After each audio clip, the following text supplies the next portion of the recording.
Hey there, I'm Fahmi. Today I'm going to present to you a topic in Mechanics 1, drawing a shear force diagram and bending moment diagram for a beam. Shear force and bending moment diagram are the diagrammatic representation of shearing force and bending moment values along the length of the beam. First of all, before I start it, you should know a few things. There are many types of beams, such as simple, continuous, cantilever, and fixed. In a beam, there are internal forces to make sure the beam can resist the loads applied on it. Typical internal forces are normal or axial force, shear force, bending moment. The beam may also support by a hinge support, roller support, or fixed support. Before we want to determine the internal forces, we need to determine the support reaction on the beam by drawing free body diagram of the entire structures and solving for the unknown reaction. Then, we need to take an imaginary cut and decide which side we want to use or we want to solve. Next, we draw a free body diagram of the piece of the structure you have decided to analyze of the beam. This free body diagram must include the normal force, shear force, and bending moment acting at cut surface. Finally, apply the equation of equilibrium to the free body diagram and solve for the unknown internal forces to draw the shear force and bending moment diagram. You also need to remember the sign convention at the cut section of the beam, which direction is positive shear and positive bending moment. To make it more clear, let me show you an example, a step-by-step procedure to draw the shear force and bending moment diagram. Okay, now I want to show you a step-by-step procedure to draw a shear force and a bending moment diagram. So, here is a simple beam with 2 point loads acting downwards. This one is 20 kN and the other one is 40 kN. The beam also has a hinge support here and a roller support.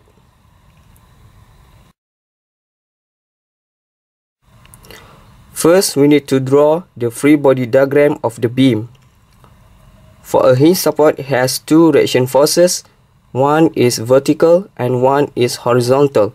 For a roller support, it only has one reaction forces, which is vertical forces. Then we use the equation of equilibrium to calculate all these three reaction forces. So, the sum of horizontal forces is equal to 0. So we will get Bx is equal to 0 kN. Then the sum of vertical forces is equal to 0 and we get that By is equal to 60 minus dy. To find dy, we use the sum of moment at B is equal to 0 and we will get dy is equal to 14 kN. Then we substitute this value into this equation and we will get By is equal to 46 kN.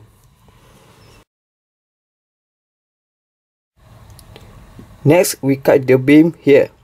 So, in the limits of 0 to 2.5 meter, we draw the free body diagram of the section. We use this sign convention to know which direction. So, V here is acting downwards and M in the direction of counterclockwise. Then, we use the equation of equilibrium.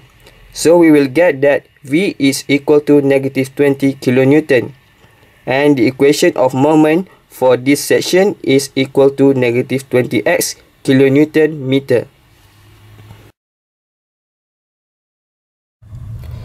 For the next step, we cut the beam in this region. Therefore, in the limits of 2.5 meter to 5.5 meter, this is the section of the beam.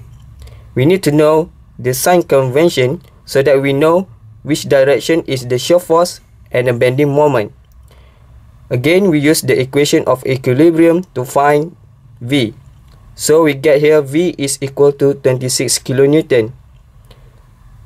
And we use the equation of moment to get the equation of moment for this section. So here we get 26x minus 115 kN meter. Next, we cut the beam in this region.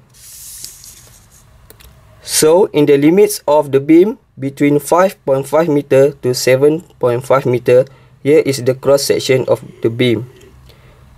The procedure is almost the same with the previous one. So we use again the equation of equilibrium to find V and M. So we get here V is equal to negative 14 kilonewton, and the equation of moment for this section is equal to 105 minus 14x kilonewton meter.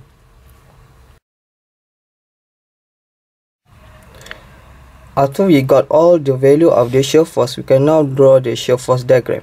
Between the region of 0 to 2.5, the shear force is negative 20 kilonewton. Between the region of 2.5 to 5.5, the shear force is 26 kilonewton. And between the region of 5.5 to 7.5, the shear force is negative 14 kilonewton. If you realize, this height is equal to this point load, which is 20 kilonewton acting downwards.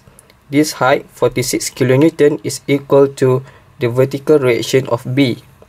And this height, 40 kilonewton, is equal to this point load.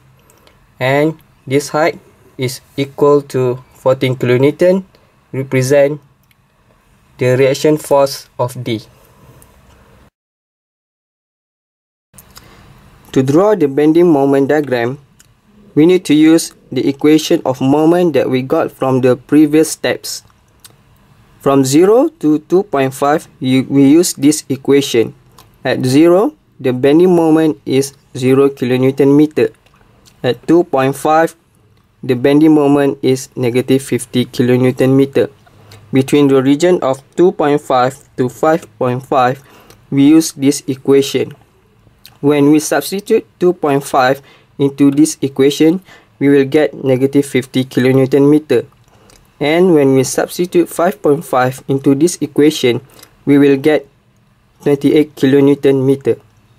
And for the final region between 5.5 to 7.5, we use this equation. At 5.5, the bending moment is 28 kilonewton meter. And at 7.5, the bending moment is equal to 0 kilonewton meter.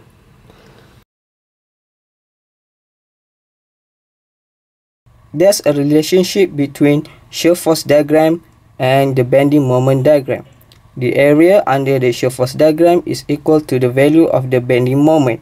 As an example, for this one, 2.5 times 20 is equal to 50. And for this one, 2 times 14 is equal to 28. And for this one, the area 3 times 26 is equal to 78, which is the distance between this point to this point. So now, I hope you are clear about this topic. I think that's all from me. See you next time on the next video. Bye.